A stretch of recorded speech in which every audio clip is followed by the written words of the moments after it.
Apa hukum kasih makan orang yang baru hamil tu, dia maaf kan ada tu dia hamil nak makan ini, nak makan ini. Dia cakap, "Bang, aku nak makan." "Kau nak makan apa?" "Nak makan kenduri potong ayam." "Ah, potongkanlah ayam. Apa salah?" Boleh. Al aslu fil asya al ibahah. Hukum segala hukum adalah boleh, halal. Bila dia menjadi haram? Kalau ada dalil yang melanggar syar'i baru diharam. "Bang, ini nampaknya anak di dalam ni nak makan ayam." "Ayam siapa?" "Ayam jiran kita." Itu tak boleh, haram. Apalah budak ni dari dalam dah nak mencuri.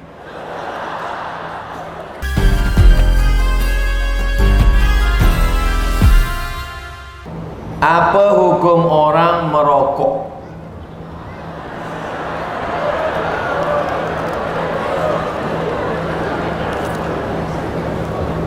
Ini bukan fatwa Abdul Somad. Abdul Somad bukan ulama. Abdul Somad hanya membacakan fatwa ulama sahaja.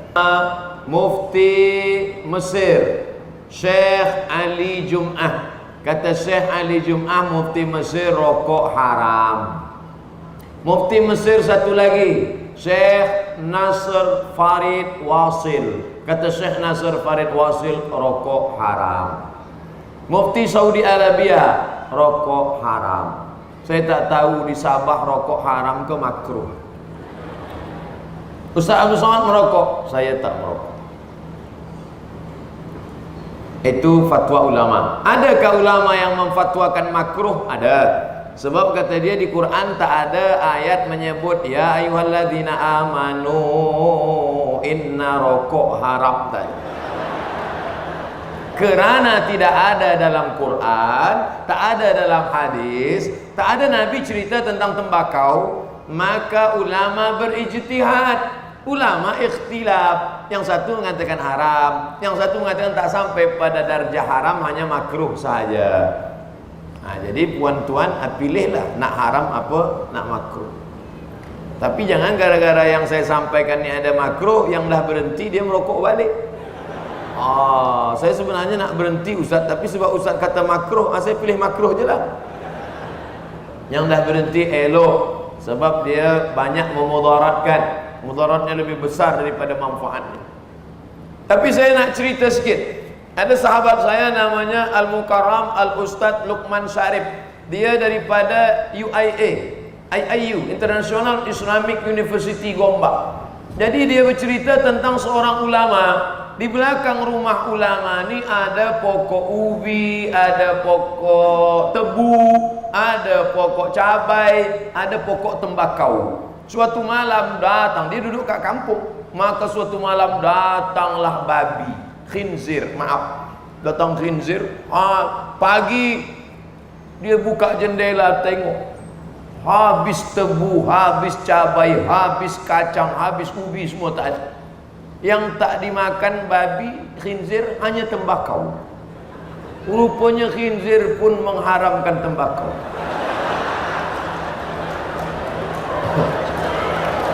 Itu, tapi cerita ni, padahal khinzir tu kan haram. Khinzir tu kan haram. Yang haram pun mengharamkan tembakau. Yang sakit hati, saya cerita je. Ustaz, saya nak tanya sebagai seorang remaja, ramai antara kami yang meminati lagu-lagu yang tak membawa faedah, seperti lagu barat, K-pop, lagu cinta. Adakah lagu seperti ini haram, Ustaz? Sebab ada ustaz sekolah yang mengatakan tak haram, sebab dia suka lagu tu. Itu dia tak haram. Puan-tuan pernah tak terngiang-ngiang? Orang Sabah sebut terngiang-ngiang. Bila kita dengar lagu, nanti bila kita nak tidur malam, dia terngiang-ngiang. Kita dengar dia siang, nanti malam bila kita nak tidur, kita dengar dia terngiang. What can I do? What can I do?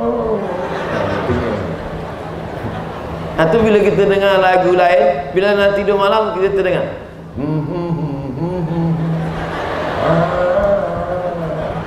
Itu namanya terngiang-ngiang. Apa maknanya? Kadang sedang sembahyang pun dia datang terngiang. Apa yang kita dengar selalu dia akan datang terngiang-ngiang masa kita sakaratul. Hati-hati. Maka biarlah kita terngiang-ngiang selawat masa kita dalam bilik ICU tu.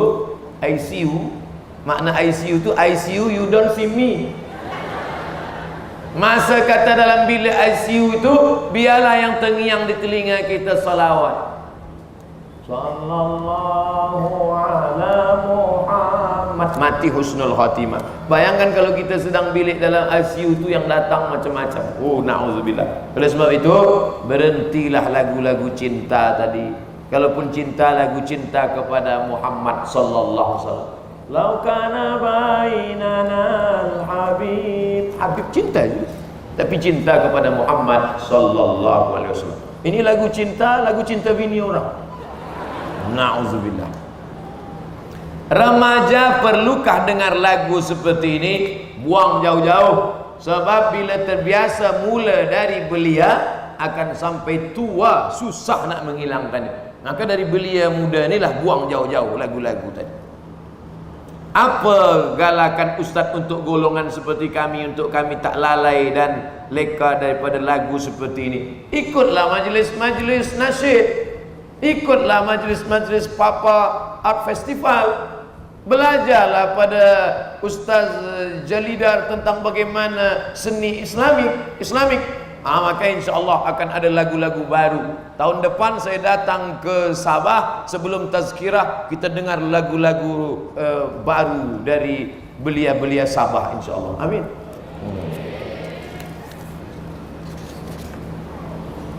Ustaz Somad mudah-mudahan terus sihat. Amin ya rabbal alamin. Saya sihat. Sihat. 10 kali bagi tazkirah maknanya sihat. Nampak je macam nak mati. Saya dah kahwin, tapi lepas beberapa lama kita tahu wali masa nikah adalah bapa tiri dan bukan bapa kandung. La nikaha, tidak sah nikah illa biwaliyin, kecuali dengan wali, wa syahidai adlin, dan dua saksi yang adil.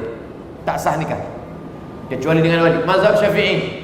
Adapun mazhab Hanafi, kita tak pakai mazhab Hanafi. Kita duduk kat Sabah, kat Riau, Indonesia, Malaysia, Brunei Darussalam, Thailand Selatan, Fatani, Moro, Filipin, itu semua guna mazhab Syafi'i. Maka la nikaha, hadis Nabi, la nikaha illa biwaliyin wa syahidai adlin. Jadi macam mana ni?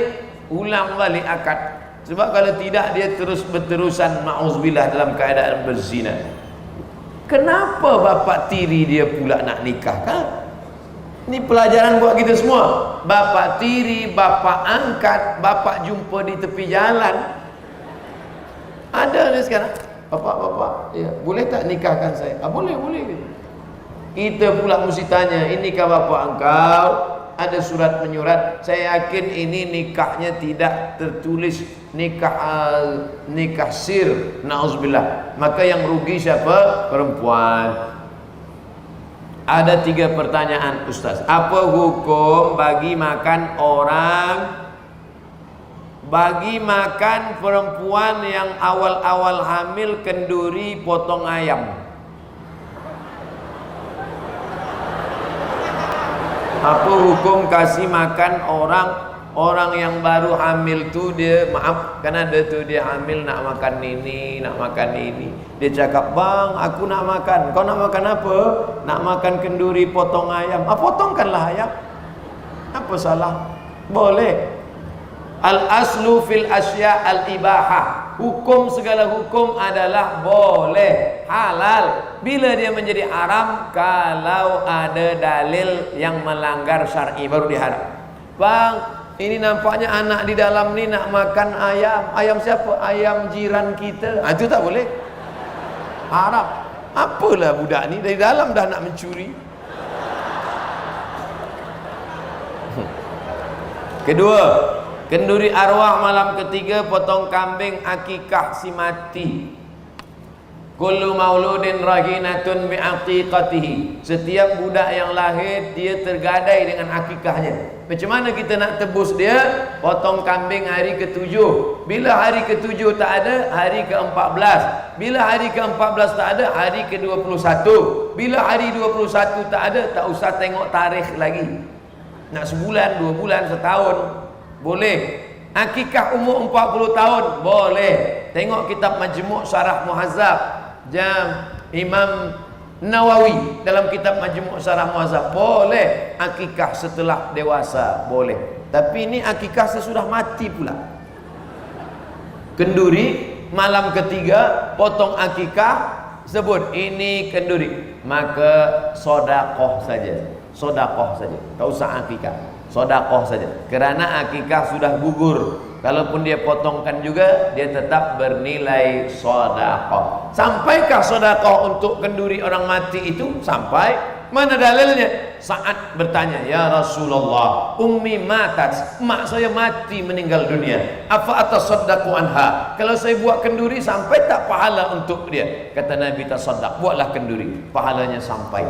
Ayu sadaqatul afdal, kenduri apa yang paling elok? Saqiyul ma, saqiyul ma, bagi air minum. Bila air minum sampai, apa lagi gulai kambing? Sampai. Malam ke-7 potong sapi kerbau, buat kurban si mati. Kurban untuk orang meninggal dunia sampai. Kurban untuk orang meninggal dunia sampai. Mana dalilnya? Nabi masa potong, Allahumma hadza an Muhammad wa ali Muhammad. Ini aku potong untuk Muhammad dan untuk keluarga Muhammad. Padahal waktu itu Khadijah sudah meninggal. Sampai untuk Khadijah. Nabi ambil satu kambing lagi. Allahumma hadza an Muhammad wa ummati Muhammad. Ini ku potong untuk Muhammad dan untuk umat Muhammad. Maka sampai. Karena umat Muhammad masa itu sudah ada yang meninggal dunia. Maka kurban untuk orang meninggal dunia sampai. Dulu saya jahil dalam agama.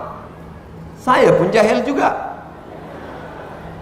Sekarang ni kita tahu bahasa Arabnya alif, tak tahu jahil.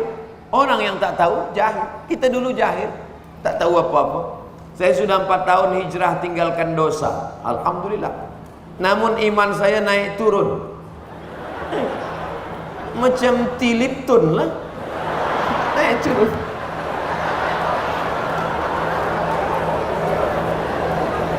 Iman naik turun ini ada dalam Sahih Muslim.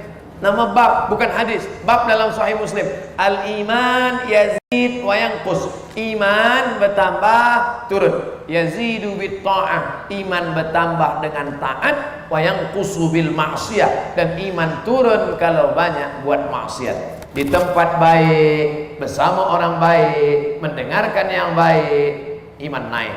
Di tempat tak baik, bersama orang tak baik, mendengarkan yang tak baik, turun. Maka bila ingin nak jaga iman, sentiasa bersama orang-orang baik. Balik dari sini, tonton yang baik. Nak tidur malam, berniat baik. Malam nanti tahajud, buat amal baik. Esok sembahyang subuh, bersama orang baik. Di office, buat tazkirah zuhur, sama orang baik. Balik, buat baik. Dengar radio, radio baik. Tonton televisyen, baik. Tengok YouTube, baik. Tapi bila kita buat tak baik, maka dia akan turun. Jaga. Ya Rasulullah, kata sahabat, bila kami duduk bersama engkau, iman kami naik. Tapi bila kami balik ke rumah bersama anak bini, iman kami turun.